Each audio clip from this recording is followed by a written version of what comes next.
Greetings and peace. I hope you and yours are doing well today, wherever you might be watching this from.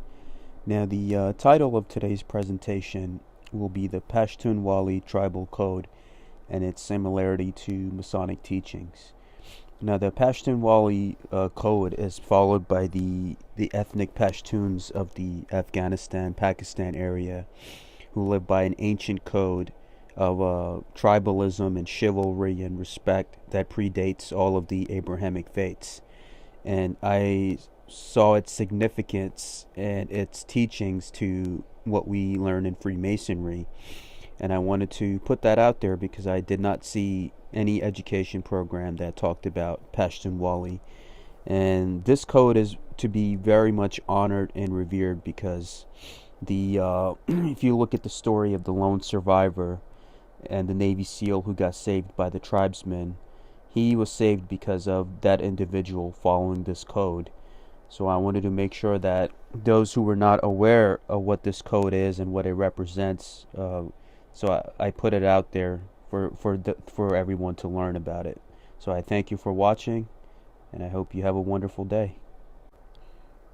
Now, Pashtunwali, the way of the Pashtun peoples, it is an honor code that is practiced among the ethnic Pashtuns, which predates all of the faiths. But as of now, it's more associated with the Islamic faith, since that's the majority religion of the Pashtun people. It focuses on honor, hospitality, protection, family religious values, justice, love, tolerance, and the right to self-dignity, which includes revenge if someone unjustly harms your land or people.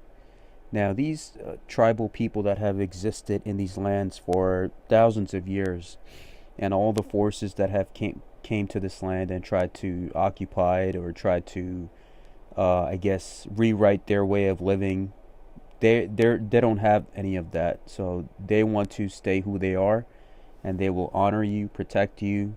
But if you come with an agenda of aggression, then even if it takes them 1,000 years, their vendetta against you will always stay strong. But at the same time, it's like a code of chivalry where they respect their manhood, their family, their society, their faith, all those things that Freemasonry teaches. Resistance against the wicked. So in their eyes, they resist anyone that unjustly comes and tries to do anything against them or tries to tell them how to live their life. So that's why I think that this code has probably been their backbone for thousands of years, and still to this day, where they stick by what they believe no matter what. As you see with a lot of the higher up leaders that go there to try to negotiate with them through their own ways, they cannot do anything unless they respect and abide by this code. So no matter how much strength you show in their face, those that don't abide by their code, they don't cooperate with you no matter what.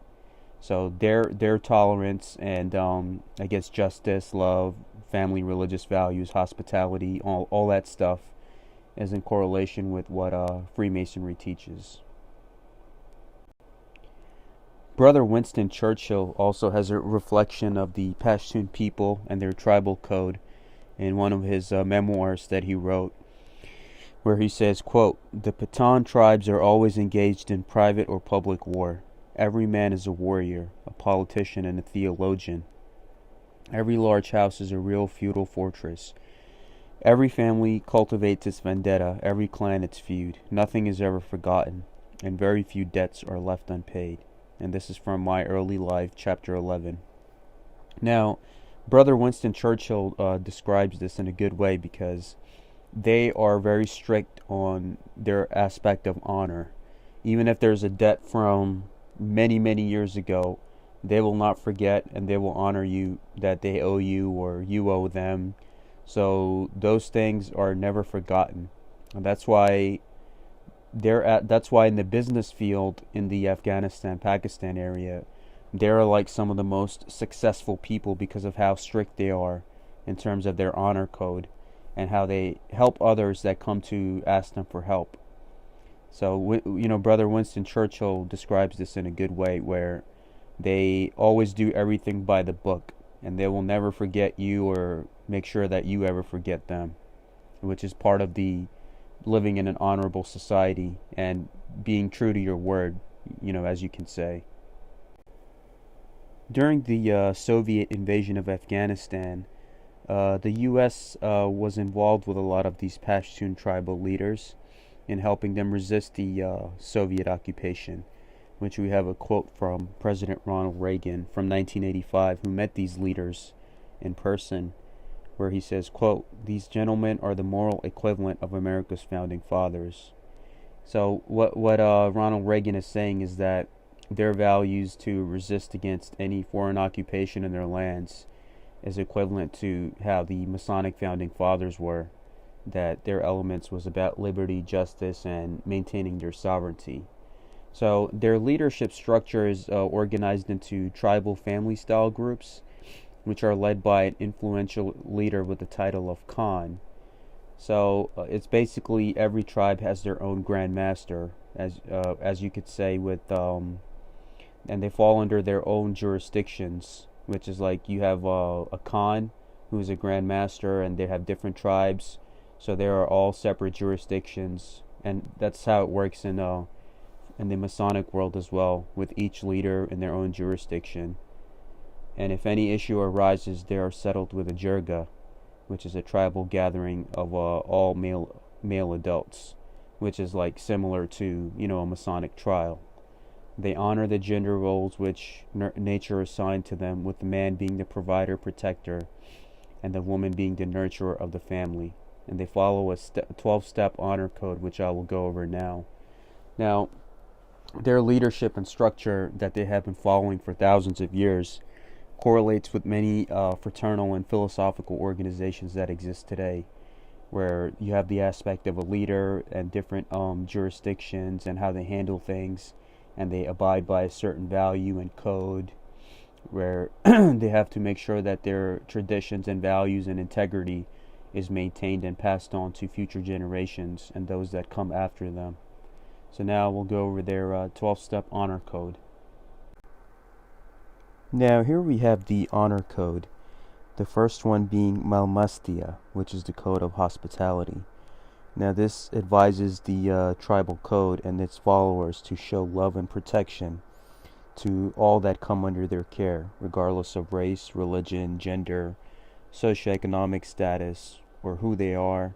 So your job is to help them. If someone asks for your help and assistance, you help them without expecting anything in return or expecting any favor back from them, which is the same in regards to what we practice in Freemasonry, is to do good unto all and to not be in a position where you're doing good but expecting something back. Just do good and keep it moving.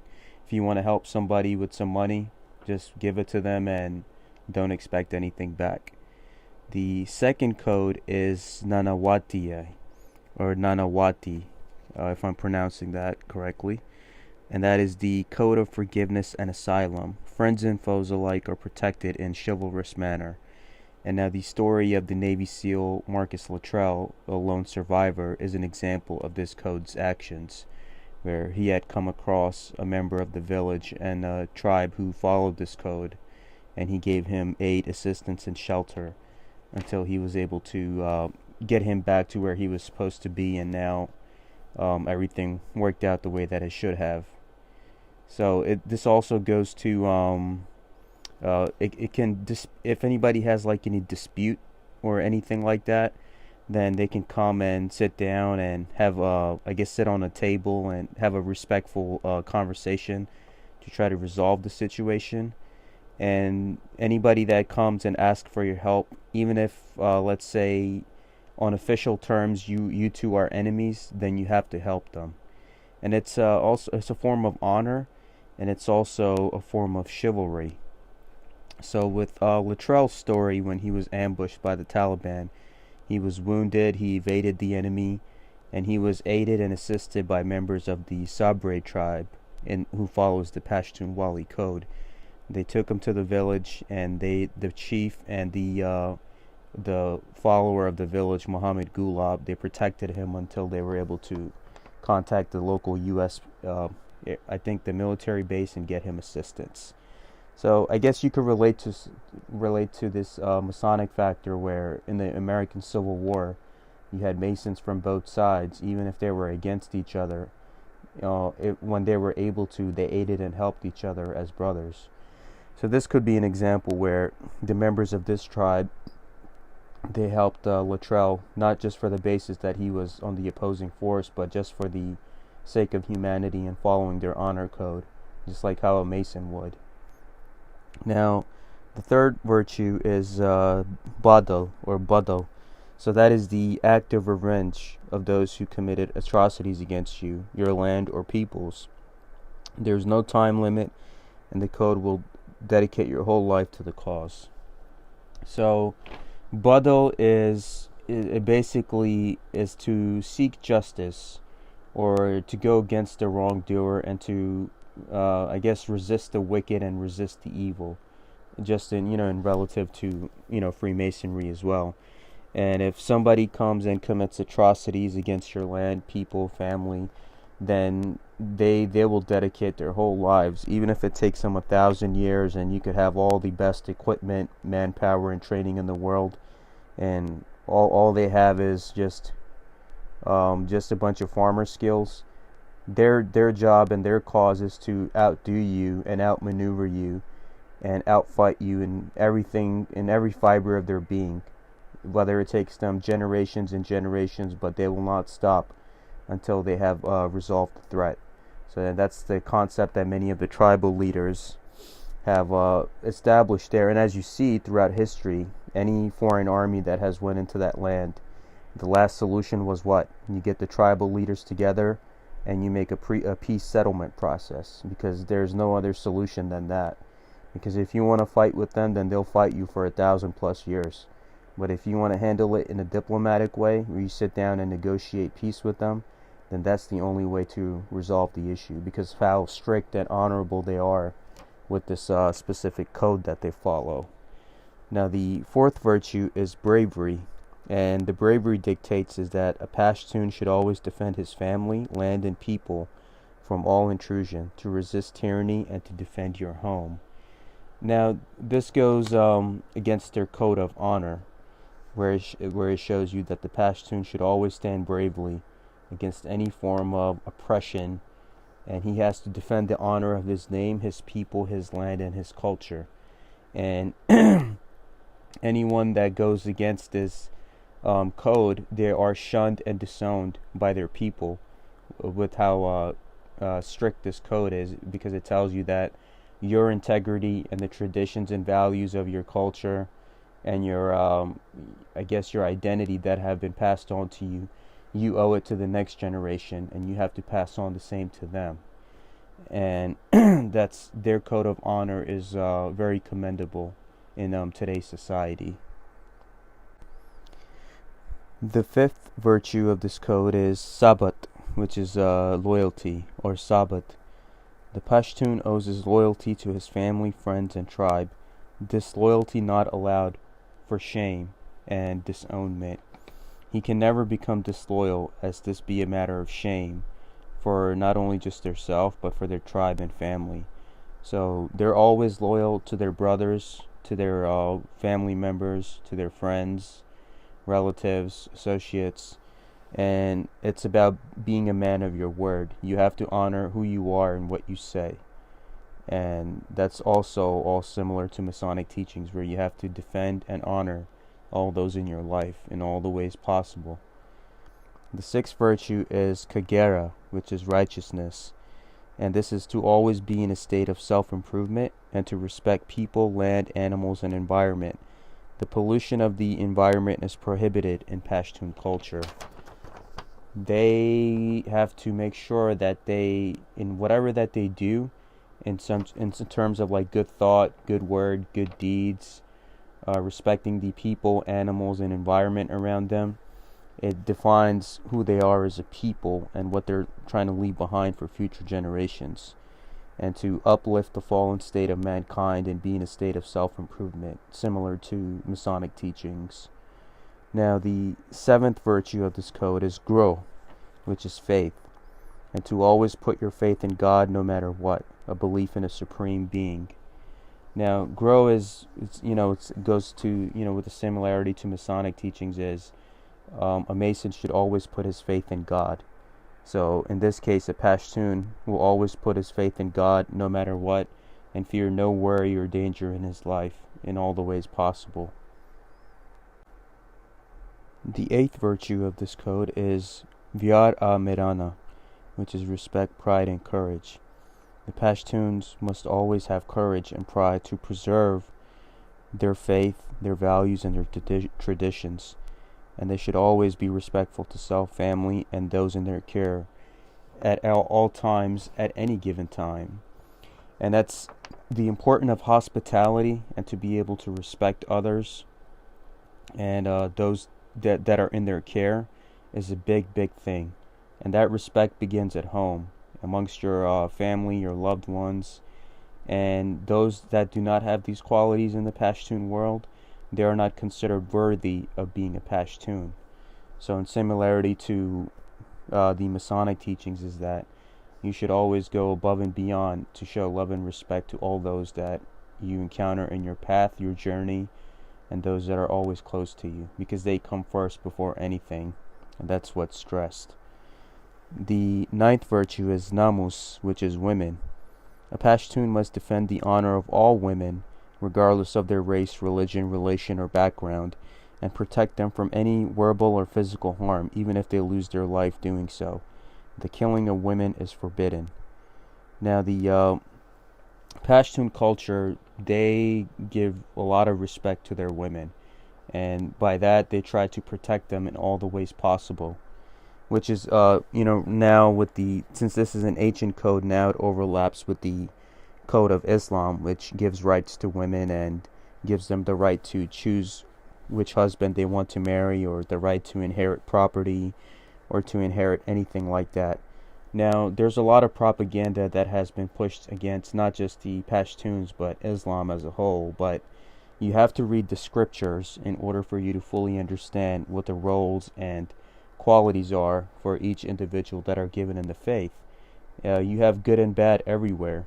In every single race, religion, and group, you do find that order out of chaos element everywhere.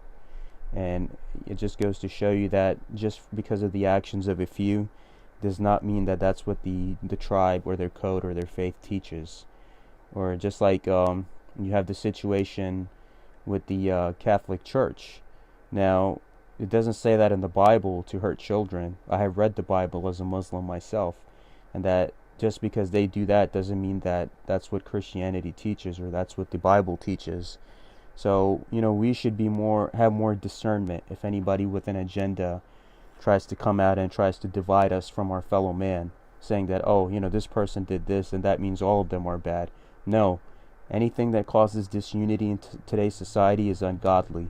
And always watch out for those traps and have love and respect for everybody, and make the effort to sit down and learn from the other person and not just paint the whole group or society with a broad brush, because we owe that to ourselves. In our current fallen state of mankind, in order for us to get back to our original state of being ascended, we need to be able to learn from one another and find out, how can I respect you, and how can you respect me, and what can we learn from each other in our own individual life's journey? So, let's move on to the remainder of the virtues. The 10th virtue of this honor code is Nung, which is honor.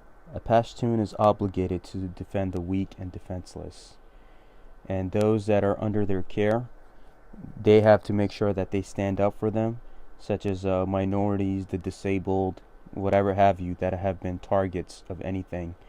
And if you look at the statistics of like Pashtun-dominated areas and their demographics, such as some areas of Pakistan, you see that their crime rate is very low. Why? Because they're taught to look out for each other, and they are obligated to defend the weak and defenseless, which is similar to Masonic teachings onto why we should always resist evil and help those that come and seek our aid.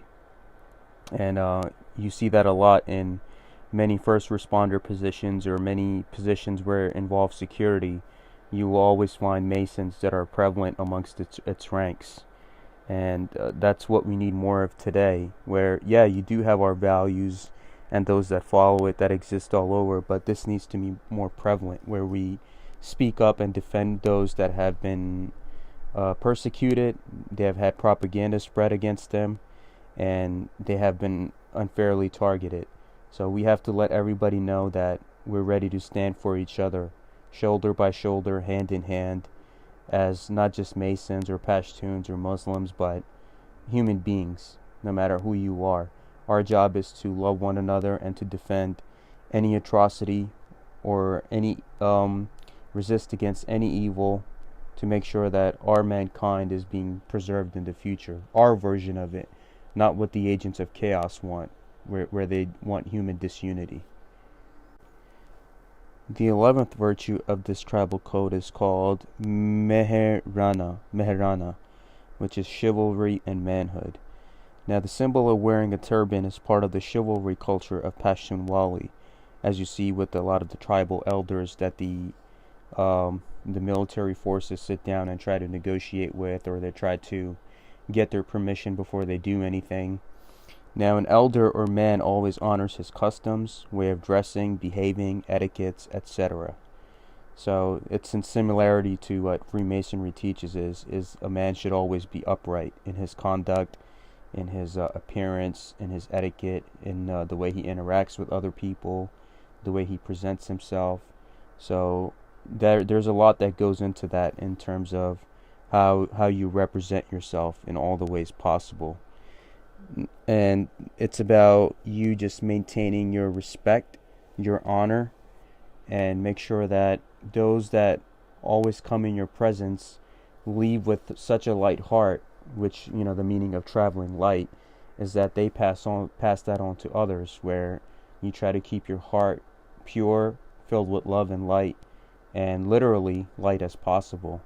So that's what the chivalry and manhood comes in, where a man of mature age will always be upright in his conduct and all those that come before his way.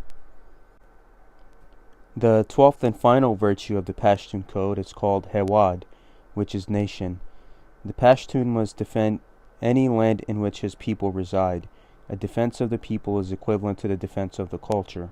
In times of evasions, all tribes become united to face a common issue, to respect the land in which you or your people reside in, which is similar to Masonic teachings, where it tells you that wherever the country of your residence might be, you have to respect their laws, way of life, government, rules, and not to resist them in any way. So that's what similar to the Pashtunwali tribal code, it tells you that wherever your people may reside, as a nation and as a tribe, you defend the values of that land, because that land has given the privilege for you and your family to prosper with a family, household, work, school, business, etc. So you owe that respect back to that land, whether it be Afghanistan, the U.S., wherever you might reside. You have to respect the laws and rules of the countries which has given you shelter. And this is very important because it tells us that this ideology and this way of life has existed for thousands of years, and it has passed on from, I guess, one group from another, but the values are often the same. And that's what I tell people, is that we have more in common with each other than we realize. If we look at the teachings of all philosophies and groups and religions that have existed in the world and exist up until now, they all have a common factor of love, respect, and brotherhood. And I believe if we can walk into that middle path, you don't have to agree with somebody. Everybody has their own free will and a right to what they believe. But just for the sake of respect and preserving that honor and human dignity and integrity, we can all come together on the middle path, learn something from each other, and walk away with that. I mean, as a Muslim, as an immigrant in America, I used to take Bible classes and Quran classes on the same day. Why? Because I had to love thy neighbor and love my fellow man. I had to learn from them, they had to learn from me, and we both took something away from each other that we will always carry for the rest of our lives. And that's what defines us as a nation, and not just the teachings of Pashtunwali or Freemasonry or whatever you might follow, but that's just your heart. Anything you do in your life, you always have the answer within you. Know thyself. You already know what you're going to do.